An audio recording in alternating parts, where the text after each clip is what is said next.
2월 25일 화요일에 한국의 기준금리 결정이 있습니다. 기사 제목부터 정말 화가 나는데요. 전문가라는 사람들은 추락하는 경기부터 살려야 된다고 기준금리 인하 전망을 하고 있고요. 한국은행 역시 기준금리 인하를 바라보고 있습니다. 추락하는 경기를 살려야 해서 기준금리를 인하한다고요? 그건 경기가 나아지고 앞으로 성장 전망이 뚜렷할 때 가능한 소리고요. 지금 한국 경기 누가 봐도 신체로 들어섰는데 무슨 경기부터 살린다고 금리 인하를 하나요? 정말 미쳤습니다. 금리 올려야 될 때 부동산 건설사 부양한다고 안 올리고 부동산만 상승, 그리고 생활 물가 폭등, 미국은 인플레 재반동으로 인해서 고금리 유지하고 있는데 금리 내린다고요? 본인들 집값 떠받들려는 일부 권력자들 때문에 일부 부자들 빼고 중산층, 서민층 다 가난해지고 있습니다. 이창용 한은총재, 최상목 경제부총리, 이복현 금감원장 다 똑같은 사람들입니다. 렛츠고! 한미 기준금리 차이를 보시면 금리를 미국 따라 올려야 될 때 부동산 건설사 부양한다고 안 올리고 3.5%로 장시간 동결, 그리고 내리지 말아야 될 때 미국이 내린다고 해서 바로 따라 내리고요. 한미 기준금리 차가 좁혀지려고 하면 계속 늘리고, 애초에 작년에도 2번의 기준금리 인하를 하면 안 됐는데 경제 위하는 척, 서민 위하는 척 하면서 이제는 정치 불확실성, 글로벌 경쟁 심화, 내수를 살려야 된다는 이유로 또 내린다고 합니다. 연준의 중립금리가 이미 3% 이상이고 3% 중반 후반대로 상향되고 있는데 한국은 2%대로 내려가려고 합니다. 정말 꼼수가 뻔히 보이는데 결국 베이비붐 세대, 본인들 은퇴 이후에 잘 살려고 부동산 폭락 막아서 자산 늘리고 표심 챙겨서 다음 정권에서 또 권력을 차지하고 높은 가격에 2030 미래 세대들에게 떠넘기려는 게 뻔히 보입니다. 부동산 살린다고 다 죽습니다. 빈부격차가 이미 많이 벌어졌는데도 더 벌어질 예정이고요. 금리 인하한다고 대출금리 내린다고 영끌족들 기뻐하는데 그건 정말 경제를 1도 모르는 소리고요. 금리 인하하면요, 부자 빼고 다 가난해집니다. 현재 한국의 심각한 가계부채, 그리고 연령대별 가계부채도 상당히 심합니다. 오직 표심만을 생각하고, 그리고 부동산, 건설사 카르텔에 미친 나라입니다.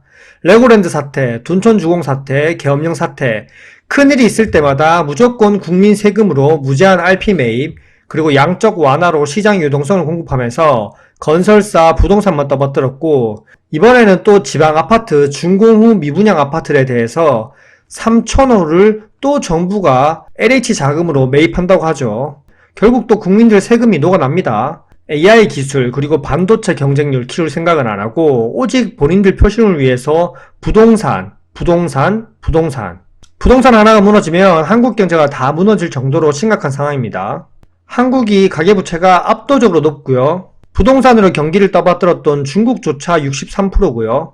옆나라 일본, 잃어버린 30년이라는 말이 있는 일본도 63% 수준입니다. 가계 소득 대비 부채 비율을 보시면 3040 세대가 심각합니다. 영끌족들이죠. 200%가 넘고요. 60대 이상은 3040 세대들의 부모님 세대입니다. 기억나시죠? 40년, 50년 주담대도 5060 세대들에게 풀어주면서 3040 세대들 영끌할 때 부모님 세대 명의로도 영끌했죠. 200% 이렇게 넘는 건 상관관계가 있습니다.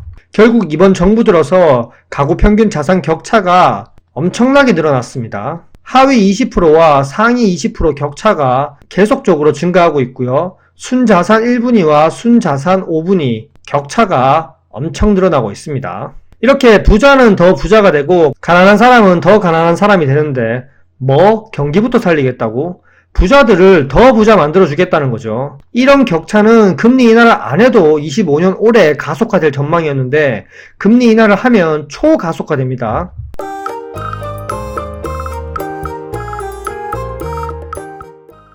또 한국의 기준금리 정책 때문에 이미 환율이 고공행진하고 있고 1,400원 이상이 뉴노멀이 된 시대입니다. 근데 여기서 인하해서 한미 금리 차를 더 벌리고 환율을 더 폭등시키겠다고요?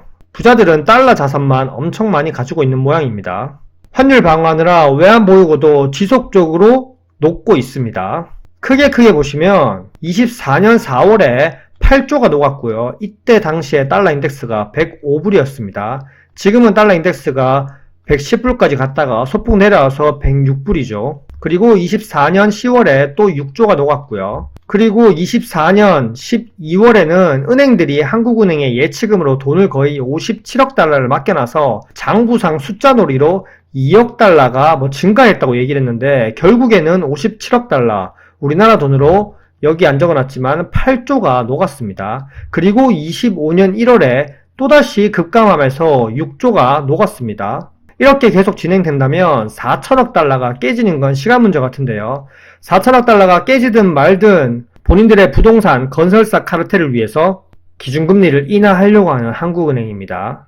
외화자금 이탈이 가속화되면서 한국 경제가 얼마나 빈부격차가 커져야 됩니까? 한국을 떠받들고 있던 1월 무역 수지 2월 17일에 발표되었었는데 전년 동월 대비 마이너스 10% 감소했습니다. 20개월 만에 적자 전환이고요. 정부는 또 괜찮다, 일시적이다, 설날이 1월에 있어서 쉬는 날이 많아서 그렇다 이렇게 얘기하고 있습니다. 수입 물가 상승으로 제조업 생산 비용 증가로 제조업 생산도 줄어들고요. 완제품 가격 경쟁력 확보도 어려워지고 있고 그렇게 되면 시장 점유율, 글로벌 경쟁력도 잃어가고 있는데 더 가속화되고요. 관세, 그리고 방위비, 미중 무역 갈등, 일본 금리 인상으로 인한 엔캐리 청산 등 앞으로 다가올 문제들이 산재되어 있습니다. 무역 수지가 이렇게 급감한 걸 봐도 정치권에서는 서로 권력 잡으려고 싸우기 바쁩니다. 한국 뉴스에서 지금 정치 얘기만 나올 때가 아닙니다.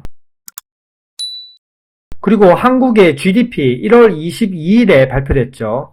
GDP 4분기가 정말 충격적으로 발표됐는데 예측치를 지속적으로 하향하고 있는데 계속 더 낮게 나오고 있습니다. 그래도 플러스 아니냐 이렇게 보면 안 됩니다. 한 분기에 0.1%면 1년에 1% 성장도 못하게 되고요. 벌써 5개 분기 이상 마이너스와 엄청 낮은 숫자를 유지하고 있습니다. 경기 침체, 장기 저성장이 다가오고 있습니다.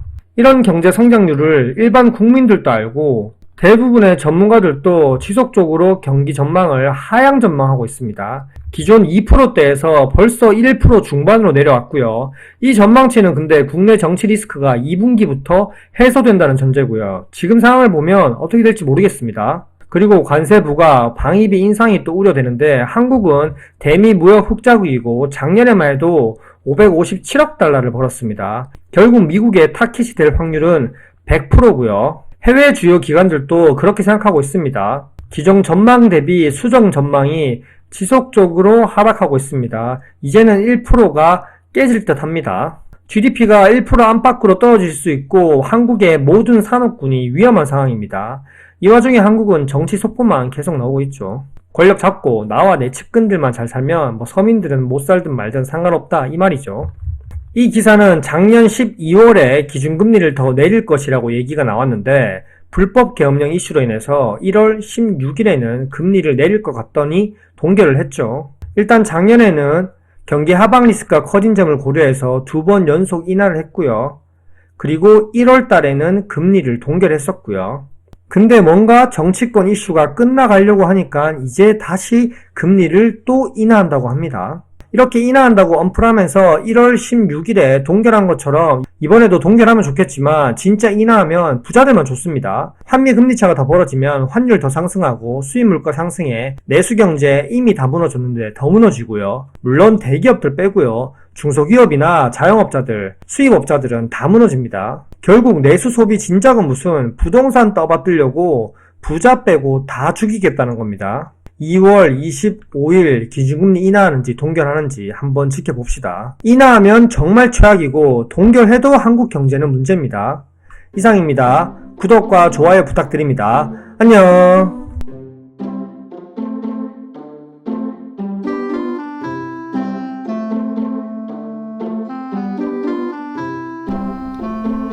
와이